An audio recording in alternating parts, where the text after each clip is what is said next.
Good morning students. आज हम नई प्रश्नावली शुरू करेंगे। प्रश्नावली 16 जो आपने पढ़ी थी पहले। प्रश्नावली 15 और 16 दोनों क्षेत्रफल एवं आयतन से संबंधित है। तो यह आपका पृष्ठीय क्षेत्रफल एवं आयतन। तो हम यहाँ पे प्रश्नावली 15 में आपने पढ़ा था वृत्त के बारे में, वृत्त की परिधि एवं वृत्त का क्षेत्रफल। यहाँ पे हम देखते हैं सबसे पहले आयत, जो कि आप पहले पढ़ चुके हो, लेकिन मैं एक बार फिर चर्चा कर लेता हूं। आयत चार भुजाओं से घिरी हुई बंद आकृति, जिसमें आमने सामने की भुजाएं समान होती है तथा प्रत्येक कोण समकोण होता है, उसे हम क्या कहते हैं? आयत कहते हैं। क्या है? चार भुजाओं से घिरी हुई बंद आकृति जिसमें आमने सामने की भुजाएं समान हो तथा प्रत्येक कोण समकोण हो, तो ये आयत है। आयत एक समतलीय आकृति है। आयत कैसी आकृति है? एक समतलीय तथा द्विविमीय। कैसी है? द्विविमीय आकृति है। ये आयत जो है, आयत एक समतलीय तथा द्विविमीय आकृति है। द्विविमीय मतलब क्या है? इसकी दो विमाएं हैं। कितनी विमाएं हैं? दो विमा। कौन कौन सी? जैसे ये लंबाई है और ये चौड़ाई है, तो इसके दो विमाएं हैं। तो आप इसका क्षेत्रफल जानते हो।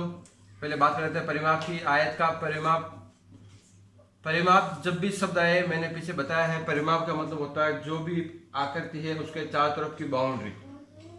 तो भाई इसमें आयत में चार भुजाएं हैं, तो यहां से शुरू करेंगे, यहां से यहां तक की लंबाई प्लस यहां से यहां तक की लंबाई प्लस यहां से यहां तक की लंबाई प्लस इस बिंदु से इस बिंदु तक की लंबाई, चारों भुजाओं का लंबाइयों का योग करोगे तो क्या आ जाएगा? परिमाप। मतलब जो बाउंड्री होती है वो बाउंड्री क्या कहलाती है? परिमाप कहलाती है। तो इसका सूत्र होता है 2 गुणा लंबाई प्लस चौड़ाई, 2 इंटू एल प्लस बी। जब आप ये पूरा जो आपको ये इस आयत ने कितनी जगह घेर रखी है, ये पूरी जगह निकालनी हो, होता है क्षेत्रफल। तो आयत का क्षेत्रफल सूत्र हो जाएगा भाई लंबाई गुणा चौड़ाई। आयत का क्षेत्रफल सूत्र क्या होता है? लंबाई गुणा चौड़ाई। जिस दिन इस आयत में लंबाई और चौड़ाई बराबर हो जाती है, क्या होती है? लंबाई और चौड़ाई बराबर होगी तो बन जाएगा वर्ग। जब लंबाई और चौड़ाई क्या हो जाएगी? बराबर हो जाएगी तो हो जाएगा वर्ग। तो वर्ग क्या है? चार भुजाओं से घिरी हुई बंद आकृति जिसकी चारों भुजाएं समान है तथा प्रत्येक कोण समकोण है। चार भुजाओं से घिरी हुई बंद आकृति जिसकी चारों भुजाएं समान है तथा प्रत्येक कोण समकोण है। तो इसकी लंबाई, अगर माना कि इसकी भुजा ए है तो ये भी ए ही है, ये भी ए है और ये भी ए है, चारों भुजा बराबर है। ये भी एक कैसी आकृति है? समतलीय आकृति जिसकी दो विमाएं, लंबाई और चौड़ाई। लेकिन यहाँ पे लंबाई और चौड़ाई दोनों बराबर हो गई इसलिए, लेकिन है तो दो विमाएं। समतलीय आकृति का मतलब है हम इसको एक, जैसे हम बात करें अखबार की, कागज की, वो उसकी आकृति होती है आयताकार। उसको हम अगर समतल पर रखें तो समतल के संपर्क में आता नहीं आता। तो ये कैसी आकृति है? समतलीय आकृति। तो बात करते हैं वर्ग का परिमाप। वर्ग का परिमाप, तो मैंने परिमाप बताया था अभी। क्या होता है? चारों तरफ की बाउंड्री, ए प्लस ए प्लस ए प्लस ए। तो वर्ग का परिमाप हो गया भाई 4a या 4 गुणा भुजा। वर्ग का क्षेत्रफल, वर्ग का क्षेत्रफल, यहाँ पे क्या है? लंबाई गुणा चौड़ाई। तो यहाँ पे क्या होगा? लंबाई गुणा लंबाई या चौड़ाई गुणा चौड़ाई। मतलब भुजा गुणा भुजा, ए गुणा ए बराबर ए स्क्वायर या भुजा स्क्वायर। तो ये तो बातें थी वर्ग और आयत के बारे में। यहाँ पे हम पढ़ेंगे घन और घनाभ। तो घनाभ, तो बात करते हैं घनाभ की। घनाभ एक त्रिविमीय आकृति है। घनाभ किस आकृति है? त्रिविमीय आकृति है। घनाभ एक त्रिविमीय आकृति है। त्रिविमीय मतलब इसके क्या है? तीन विमाएं हैं। इसकी कितनी विमाएं हैं? तीन विमाएं। तीन विमाएं कौन कौन सी? लंबाई, चौड़ाई और तीसरी चीज आ गई ऊंचाई। दो विमाएं थी, लंबाई और चौड़ाई, द्विविमीय। यहाँ पे तीन हो गई इसलिए त्रिविमीय, लंबाई, चौड़ाई और ऊंचाई। देखो उदाहरण देखो, घनाभ होते हैं कैसे, आपको याद आना चाहिए। घनाभ जैसे आप बात करते हो संदूक की, बॉक्स की, ईंट, इन सब की आकृतियां, या आपका जब कमरा होता है, इन सब की आकृतियां घनाभ के आकार की होती है। तो जब आप इन आकृतियों को देखोगे तो इनमें आप देखोगे इनमें 6 फलक होते हैं। इनमें कितने फलक होते हैं? 6 फलक। कमरे की बात करते हैं तो कमरे में होती है 4 दीवारें, 4 दीवारें और एक फर्श और एक छत। तो ये 6 हो गए, नहीं हो गए? 6 फलक कुल। तो घनाभ में कितने फलक होते हैं? कुल 6 फलक होते हैं।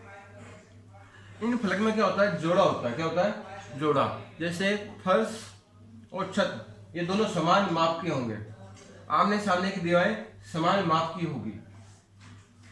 6 फलक दो दो के जोड़े में ना, 2 के जोड़े में, अर्थात आमने सामने के फलक समान होते हैं। अर्थात आमने सामने के फलक जो होते हैं समान होते हैं।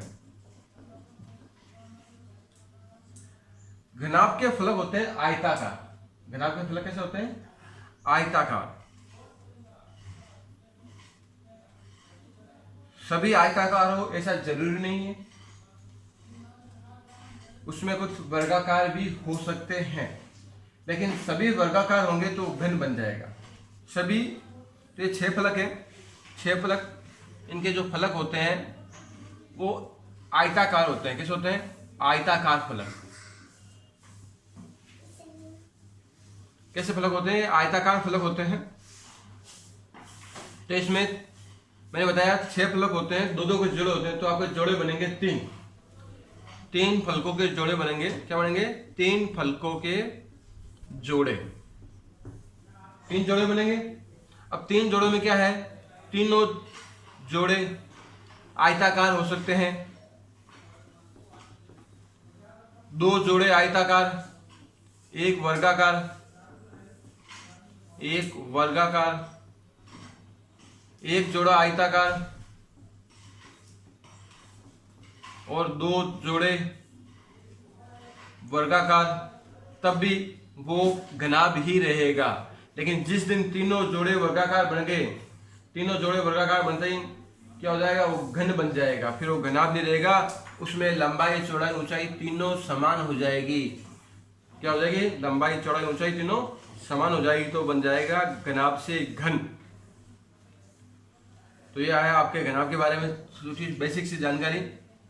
तो साथ में इसके बारे में घन के समझा देता हूँ। घन भी एक त्रिविमीय आकृति है, उसमें 3 विमाएं होती है, लेकिन उसमें लंबाई बराबर लंबाई बराबर लंबाई तीनों बराबर हो जाते हैं। लंबाई, चौड़ाई और ऊंचाई तीनों बराबर होती है, तो बनता है घन। उदाहरण इसके चेंज हो जाएंगे। तो आप देखोगे, जैसे बात करता हूं मैं, इधर लिखता हूं घन का। घन भी एक त्रिविमीय आकृति है, इसमें तीनों विमाएं होती है। इसमें क्या होता है? लंबाई, चौड़ाई और ऊंचाई बराबर होती है, तब ये घन बनता है। मतलब तीनों बराबर हो गई। इसका उदाहरण होता है भाई पासा। आप डाइस तो खेलते हो, डाइस का मतलब पासा। या जो चौक आती है, चौक का बॉक्स होता है, वो चौक बॉक्स, चौक जिसमें आती है। या पंखा लेकर तो पंखे का डब्बा भी एक घनाभ के आकार का जाता है। पंखे का बॉक्स जो होता है, पंखे की पत्तियों जो आती है उसका बॉक्स मत लेना, वो तो घनाभ के आकार का आएगा। जिसमें पंखे का जो रोटेशन घूमने वाला हिस्सा होता है वो आएगा आपके घन के बॉक्स का। इसमें भी 6 फलक होते हैं। इसमें भी क्या होंगे? 6 फलक होंगे। और सभी के सभी फलक कैसे होंगे? वर्गाकार होंगे। तो यह है आपके घन और घनाभ का डिफरेंस, आपको समझ में आना चाहिए। अब बात करते हैं घनाभ का संपूर्ण पृष्ठीय क्षेत्रफल।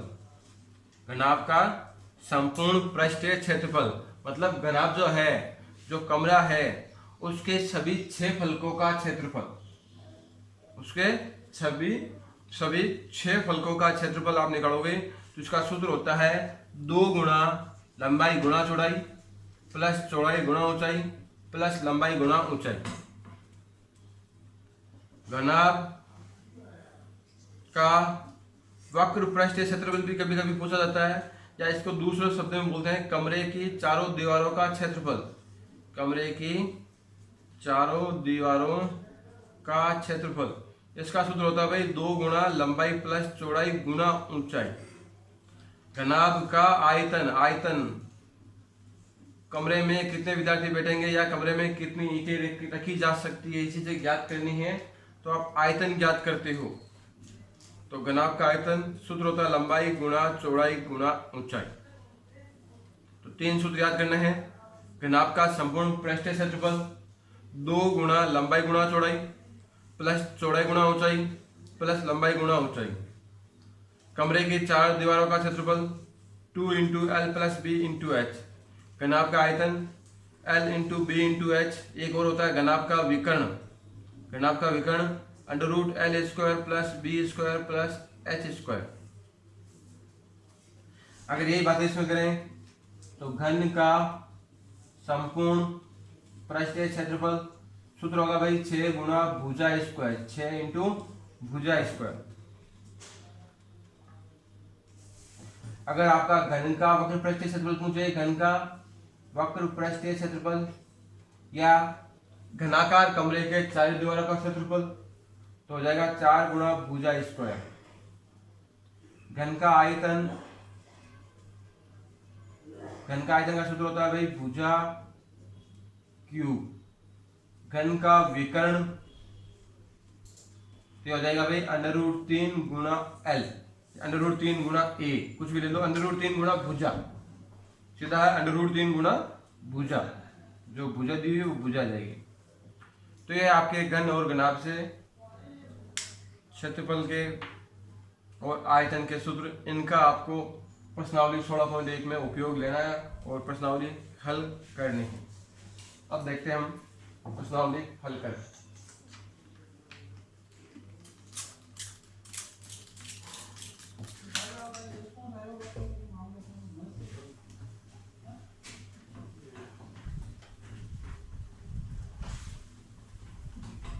किताब खोली थी तुमने? अच्छा अच्छा।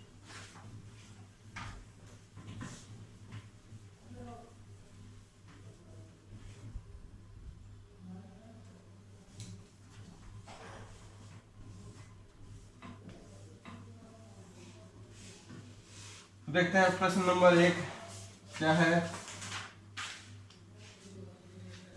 क्वेश्चन नंबर 1, एक घनाभ 12 सेंटीमीटर लंबा, तो आपको घनाभ की लंबाई दे दी।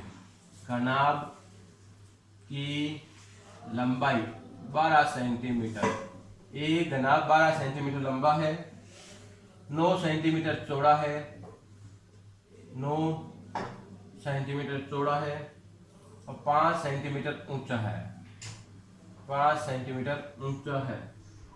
घनाभ का संपूर्ण पृष्ठीय क्षेत्रफल और आयतन ज्ञात करो। तो हम ज्ञात कर लेंगे। आपका पहला सवाल है घनाभ का संपूर्ण पृष्ठीय क्षेत्रफल निकालना है। तो इसका सूत्र बताया था अभी 2 गुणा L B plus B H plus L H. ये मान रखेंगे, एल का मान 12 है, बी का मान 9 है, बी का मान 9, एच का मान 5, एल का मान 12, एच का मान 5। 12 नम 108, 5 नम 45, 12 पंजे 60, 2 गुणा 60 कितने हो गए 8 5 13, 8 5 13, हासिल की 1, 4 1 5 6 11, हासिल की 1, और 2।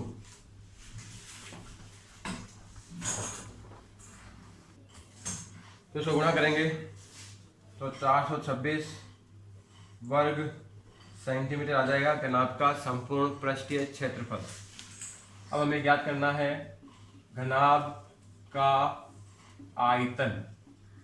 इसका सूत्र बताया था लंबाई गुणा चौड़ाई गुणा ऊंचाई। तो लंबाई 12 है, चौड़ाई 9 है, ऊंचाई 5 है।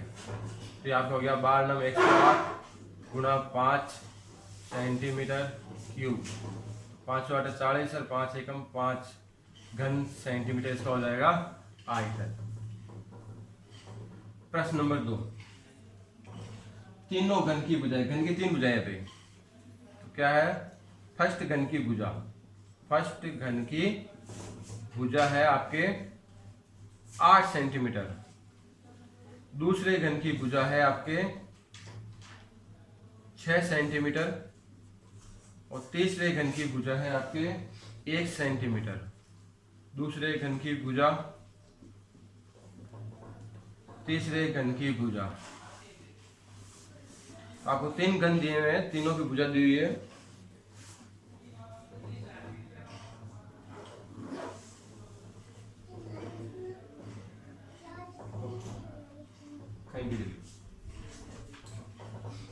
अब क्या किया, इन 3 घन की भुजा दी हुई है, ये छोटे छोटे घन है, इनको पिघला करके एक बड़ा घन बनाया। आपको अलग छोटे छोटे 3 घन दिए हुए, एक घन जिसकी भुजा 8 सेंटीमीटर है, दूसरा घन है जिसकी भुजा 6 सेंटीमीटर है, तीसरा घन है जिसकी भुजा 1 सेंटीमीटर है। तीनों को पिघला करके एक बड़ा घन बनाया। उस बड़े घन की भुजा निकालनी है। तो जब भी एक आकृति को दूसरी आकृति में बदला जाता है आयतन समान रहेगा। भाई इनको पिघला के जो आपको कुल आयतन प्राप्त होता है उसी से तो नया घन बनाया है, या थोड़ी एक्स्ट्रा निकाल लिया या कुछ जोड़ा है, तो आयतन दोनों स्थितियों में क्या होगा? समान होगा। तो 3 छोटे घनों का आयतन बराबर होगा एक बड़े घन का आयतन। इसको याद रखेंगे, जब भी एक आकृति को दूसरी आकृति में बदलेंगे तो आयतन समान रहेगा। यहाँ पे क्या होगा? 3 छोटे घनों का आयतन बराबर होगा एक बड़े घन का आयतन, एक बड़े घन का आयतन। तो 3 छोटे छोटे घन है, तो घन का आयतन सूत्र क्या होता है? भुजा क्यूब। तो पहला का भुजा क्यूब मतलब 8 का क्यूब, दूसरे का भुजा क्यूब मतलब 6 का क्यूब, तीसरे का भुजा क्यूब मतलब 1 का क्यूब। और इसका भी सूत्र वही होगा, भुजा क्यूब। हमें इसकी भुजा निकालनी है। हमने क्या किया? पहले घन का आयतन निकाला, फिर दूसरे घन का आयतन निकाला, फिर तीसरे घन का आयतन निकाला, तीनों को जोड़ दिया तो जो ये आयतन आया है वही आयतन इस बड़े घन का है। इस बड़े घन का आयतन आ गया तो सूत्र लगा दो और भुजा आ जाएगी। तो 8 का क्यूब कितना होता है? 8 8 64, 64 इंटू 8 512, 6 6 36, 36 से 216, ये 1 आ गया। जोड़ेंगे इनको, 6 2 8 1 9, 1 1 2 5 2 7, 729 भुजा क्यूब। दोनों पक्षों का घनमूल लेने पर, दोनों पक्षों का घनमूल लेने पर तो आ जाएगा भाई 9 सेंटीमीटर नए घन की भुजा होगी। नए घन की भुजा 9 सेंटीमीटर होगी।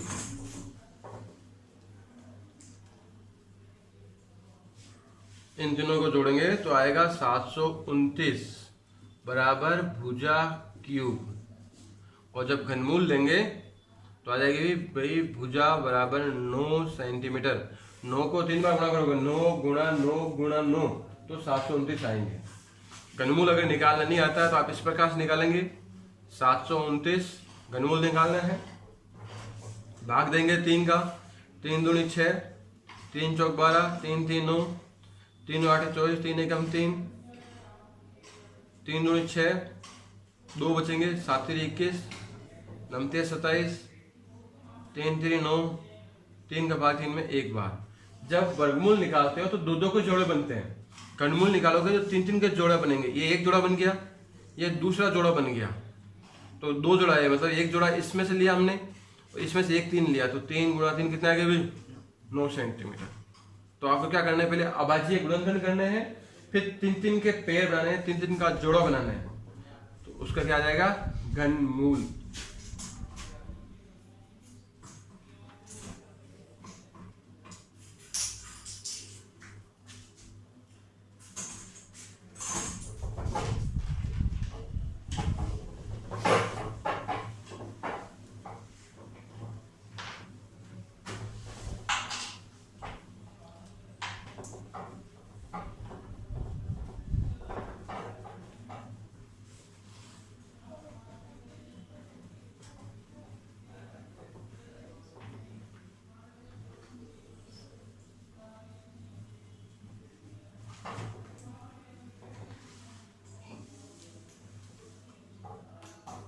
एक संदूक का माप दिया हुआ है। क्वेश्चन नंबर 3, संदूक का माप। एक संदूक का माप दिया हुआ है। संदूक का माप क्या है भाई? 50 सेंटीमीटर गुणा 36 सेंटीमीटर गुणा 25 सेंटीमीटर। इस संदूक का कवर बनाने के लिए कितने वर्ग सेंटीमीटर कपड़े की आवश्यकता होगी? इस संदूक का कवर बनाना मतलब इसके सभी फलकों को ढकना है, तो मतलब आपको संपूर्ण पृष्ठीय क्षेत्रफल निकालना है। ये लंबाई है, ये चौड़ाई है और ये ऊंचाई है। ये क्या है? लंबाई, ये है चौड़ाई और ये है ऊंचाई। तो आप क्या निकालोगे? ये संदूक जो है घनाभ के आकार का है, क्योंकि लंबाई, चौड़ाई, ऊंचाई साफ दिख रहा है आपको, अलग अलग है। आपको क्या लगाना है? घनाभ का संपूर्ण पृष्ठीय क्षेत्रफल। सूत्र हो जाएगा 2LB plus BH plus LH। L का मान 50, B का मान 36, B का मान 36, H का मान 25 प्लस L का मान 50, H का मान 25। गुणा करेंगे, 36 पंजे 180 मतलब 1800, 25 छक्का 150, हासिल की 15, 25 75 और 15 90, 25 पंजे 125, 2 गुणा, ये हो गया आपके 2700, 2700, 3700, 3950।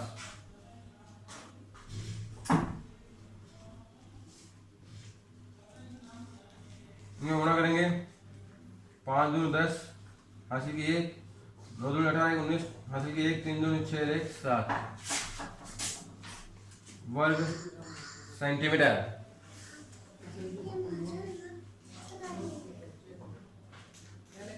क्वेश्चन नंबर 4 देखते हैं। क्वेश्चन नंबर 4, एक घन का प्रत्येक पृष्ठ 100 वर्ग सेंटीमीटर है। एक घन का प्रत्येक पृष्ठ 100 वर्ग सेंटीमीटर है। घन का प्रत्येक पृष्ठ 100 वर्ग सेंटीमीटर का है। यदि इसे आधार के समांतर समतल द्वारा घन को काटकर 2 भागों में बांट दिया जाए तो प्रत्येक समान भाग का संपूर्ण पृष्ठीय क्षेत्रफल ज्ञात कीजिए। तो घन का प्रत्येक पृष्ठ, घन का पृष्ठ का क्षेत्रफल दे दिया। मैंने बताया था अभी, घन का प्रत्येक पृष्ठ होता है वर्गाकार, तो घनाभ का पृष्ठ होता है आयताकार। तो घन का पृष्ठ का क्षेत्रफल दिया हुआ है, मतलब ये वर्ग का क्षेत्रफल दिया हुआ है। क्या दिया हुआ है? वर्ग का क्षेत्रफल। आप क्या लिखोगे? घन का पृष्ठ कैसा होता है भाई? वर्गाकार होता है, इसलिए आपको ये वर्ग का क्षेत्रफल दे दिया। वर्ग का क्षेत्रफल है आपका 100 वर्ग सेंटीमीटर। इसका सूत्र होता है भाई भुजा स्क्वायर बराबर 100 वर्ग सेंटीमीटर। वर्गमूल लेंगे दोनों तरफ तो भुजा आ जाएगी भाई 10 सेंटीमीटर। इस घन की भुजा कितनी है? 10 सेंटीमीटर इस घन की भुजा है। घन की भुजा कितनी है? 10 सेंटीमीटर।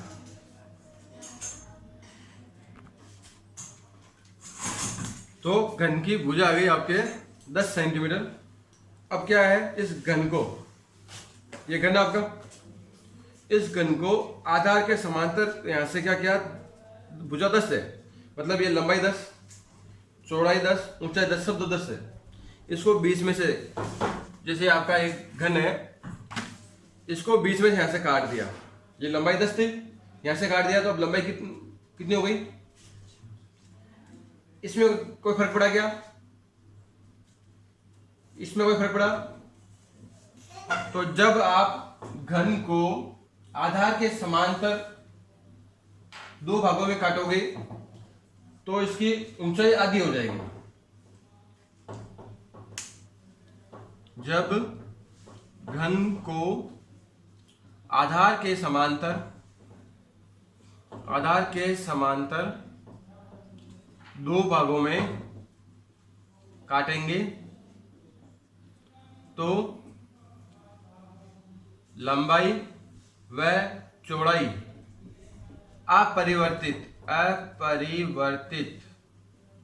तथा ऊंचाई आधी होगी। ऊंचाई कितनी हो जाएगी? आधी। मतलब लंबाई 10 की 10 रहेगी, चौड़ाई 10 रहेगी, लेकिन ऊंचाई अब जो है आपकी हो गई आधी, 5 सेंटीमीटर। ये क्या एक घन था, इसमें लंबाई, चौड़ाई और ऊंचाई तीनों बराबर थे। लंबाई भी 10 थी, चौड़ाई भी 10 थी, ऊंचाई भी 10 थी। इन्हें आपने क्या किया? आधार के समांतर दो भागों में काट दिया। काटते उसकी जो मोटाई थी, ऊंचाई थी, वो आधी हो गई अब, और अब तीनों अलग हो गए तो अब बन गया घनाभ। पहले क्या था? ये घन, अब क्या बन गया? घनाभ। तो हमें अब निकालना है घनाभ का संपूर्ण पृष्ठीय क्षेत्रफल। घनाभ का संपूर्ण पृष्ठीय क्षेत्रफल, जो नई आकृति बनेगी उसके प्रत्येक भाग का क्षेत्रफल निकालना है।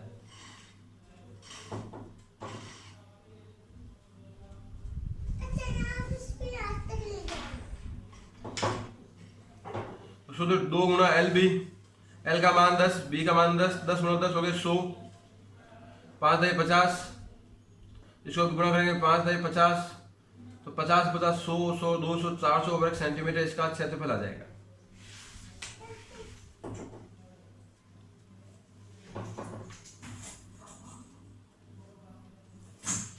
तो इसका क्षेत्रफल हो जाएगा भाई आपके 400 वर्ग सेंटीमीटर।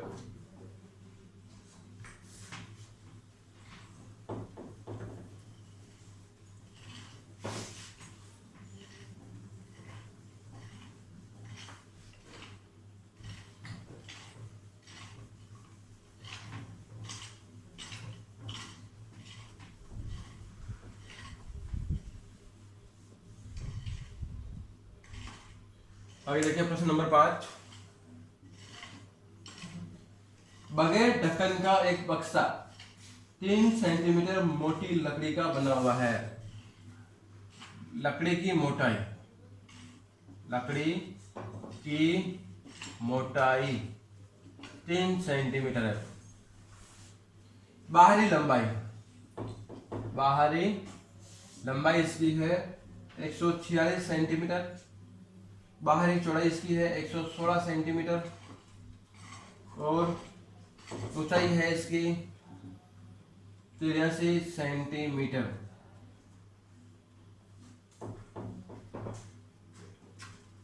इसके अंदर की ओर कलर कराने का खर्चा ज्ञात करो। जब पेंट की दर दी हुई है 2 रुपए प्रति 1000 वर्ग सेंटीमीटर, तो पहले हम क्षेत्रफल निकाल लेते हैं, बाद में बात करेंगे। तो देखिए, हम जैसे एक एग्जांपल लेते हैं कमरा। तो कमरे के जब आप अंदर से लंबाई नापोगे, उस जैसे कमरे की लंबाई नापोगे तो आपके दोनों दीवारों की लंबाई नहीं जुड़ती।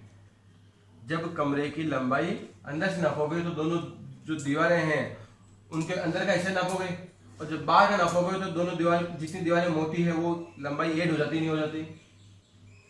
फर्क आएगा नहीं आएगा? अंदर से नापोगे और बाहर से नापोगे, अंदर के माप में दीवारों की मोटाई का योग नहीं होता, लेकिन जब बाहर से मापते हो तो दोनों दीवारों की मोटाई, जैसे 2.5 फीट इधर की है, 2.5 फीट दीवार की इधर की है, तो 5 फीट एक्स्ट्रा बढ़ेगा नहीं बढ़ेगा?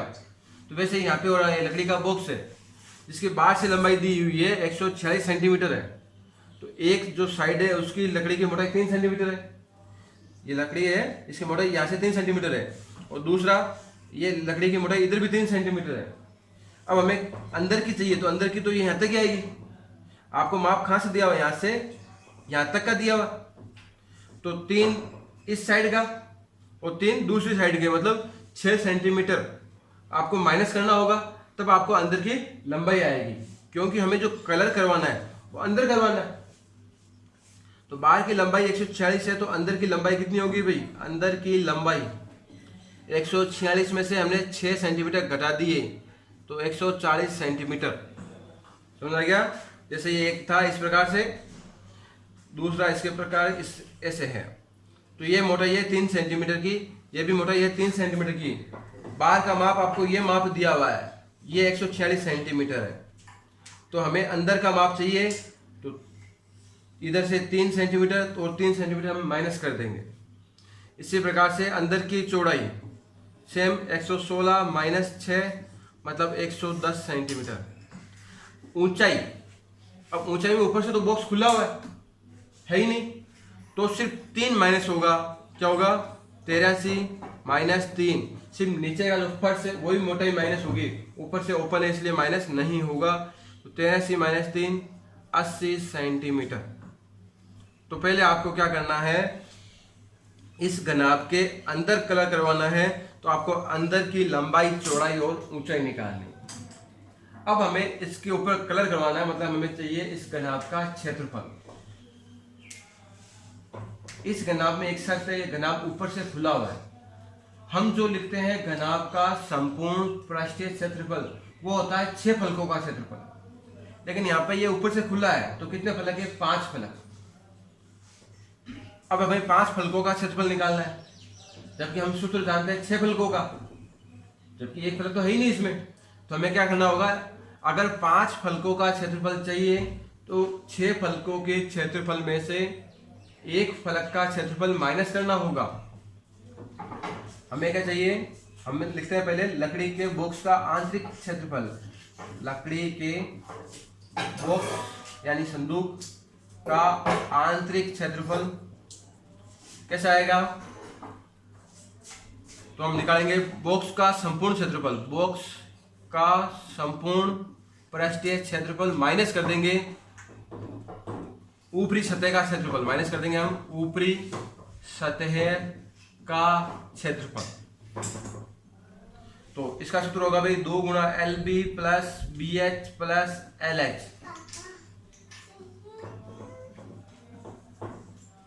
माइनस कर देंगे L इंटू बी, माइनस क्या कर देंगे? L into B. तो आ जाएगा 5 फलकों का क्षेत्रफल। आप चाहें तो कमरे की चारों दीवारों का क्षेत्रफल, तो कमरे के आपने 4 फलकों का क्षेत्रफल निकाला है, अब इसमें आपको 5 और जोड़ना पड़ेगा।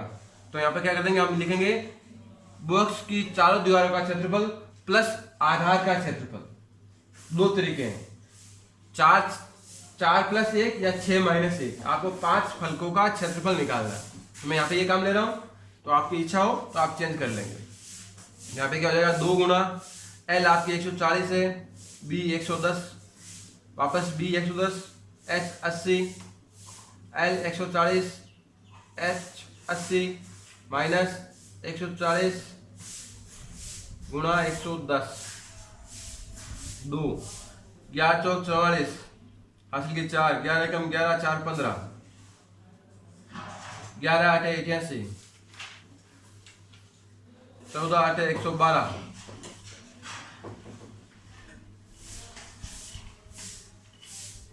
2 इसको जोड़ेंगे, समय 2 0 है तो 2 0 आ जाएगा। 8 है 4 12, 12 2 14 हासिल की 1, 5 1 6, 8 से 14, 1 15 हासिल की 1, 1 1 2, 2 1 3,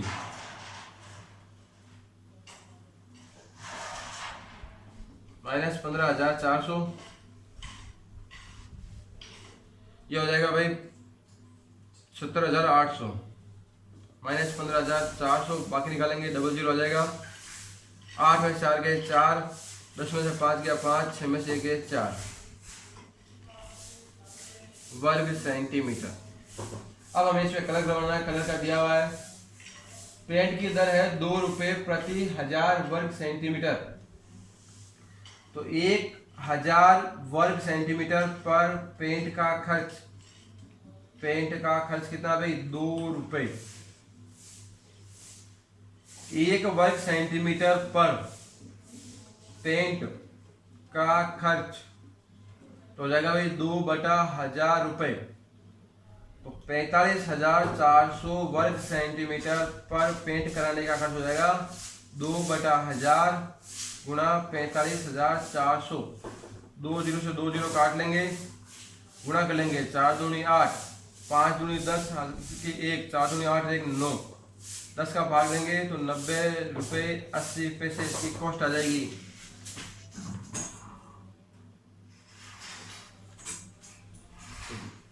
बाकी बच्चे सवाल अगले वीडियो में करेंगे। आज के लिए इतना ही। थैंक यू, धन्यवाद।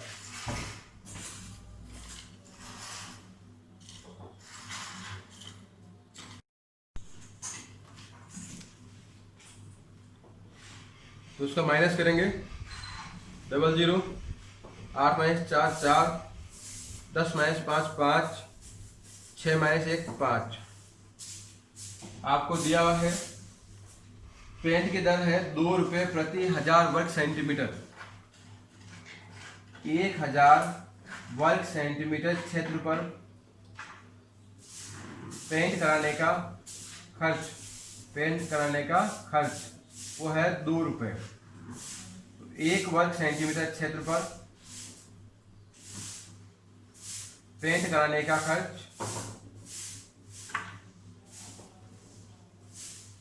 2/1000 रुपये। 55,400 वर्ग सेंटीमीटर क्षेत्र पर पेंट कराने का खर्च 2/1000 गुणा 55,400। 2 जीरो से 2 जीरो कट गए, 4 दूनी 8, 5 दूनी 10, हासिल की 1, 10 और 1 11, भाग देंगे 10 का, 110 रुपये 80 पैसे इसकी आ जाएगी आपके कॉस्ट। आज के लिए इतना ही। Thank you.